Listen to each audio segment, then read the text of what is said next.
اللهم صل على محمد وعلى آل محمد كما صليت على إبراهيم وعلى آل إبراهيم إنك حميد مجيد.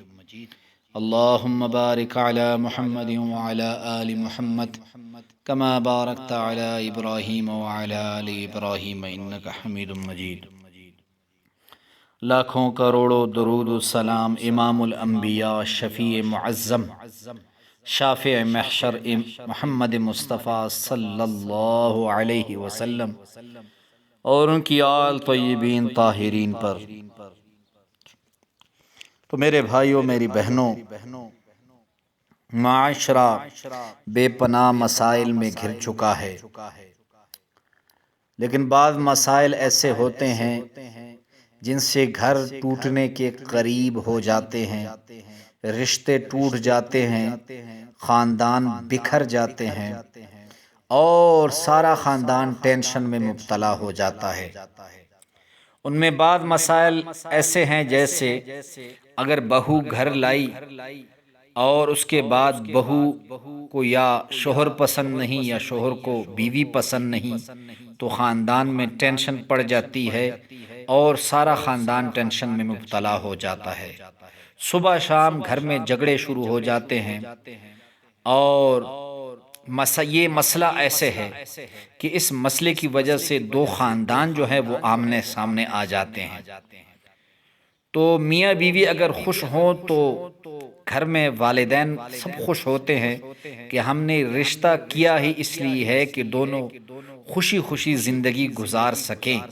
لیکن اگر دونوں میں تناؤ ہو تو والدین بھی یہ سوچتے ہیں کہ ہم نے جو یہ شادی کی ہے، لیکن جس مقصد کے لیے شادی کی تھی کہ بیٹا جو تنہائی کا شکار تھا وہ خوشی زندگی گزارے، لیکن ہمارا مقصد پورا نہیں ہوا تو وہ بھی ٹینشن میں پڑ جاتے ہیں. بہرحال آج ایک بہن نے ایک سوال پوچھا ہے، خط بھیجا ہے واٹس ایپ پہ پورا تحریری.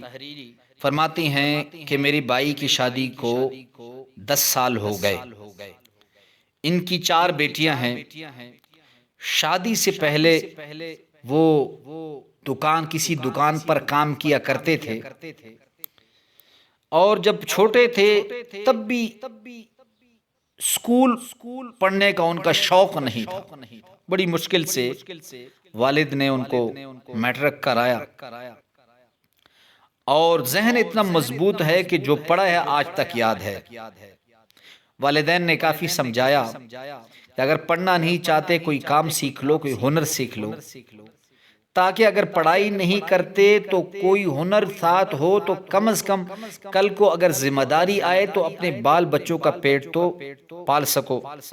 لیکن وہ کوئی کام کرنے کو تیار نہیں، سارا دن فضول کاموں میں مشغول رہتے ہیں اور حصول معاش سے متعلق کچھ کہہ دے تو غصے میں بدتمیزی کر جاتے ہیں.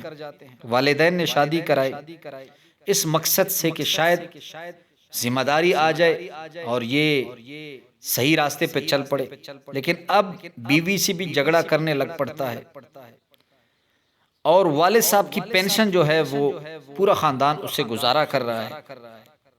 وہ ریٹائر شخص ہیں.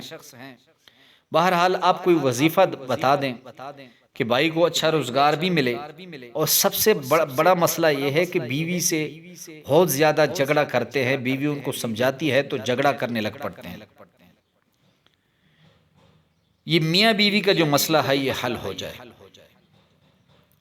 تو میری بہن جو تسلیمہ نسرین صاحبہ جو اسلام آباد سے آپ نے یہ سوال بھیجا ہے، تو آپ ایسے کریں رات کو جب بھائی سو جائیں، آپ کے بھائی سو جائیں تو اپنی بابی کو کہیں کہ صرف ایک بار سورۃ فاتحہ پڑھ کر ان کی پیچھے سے جہاں سے ان کی ریڑھ کی ہڈی شروع ہوتی ہے وہاں پر آپ نے دم کر دینا ہے.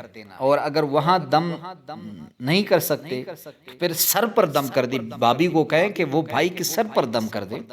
اگر وہ بھی نہیں کر سکتے تو بسم اللہ شریف 6 مرتبہ پڑھ کر بائی کے شکل ذہن میں شکل بنا کر تصور میں جو ہے بائی کی شکل پر دم کر دیں.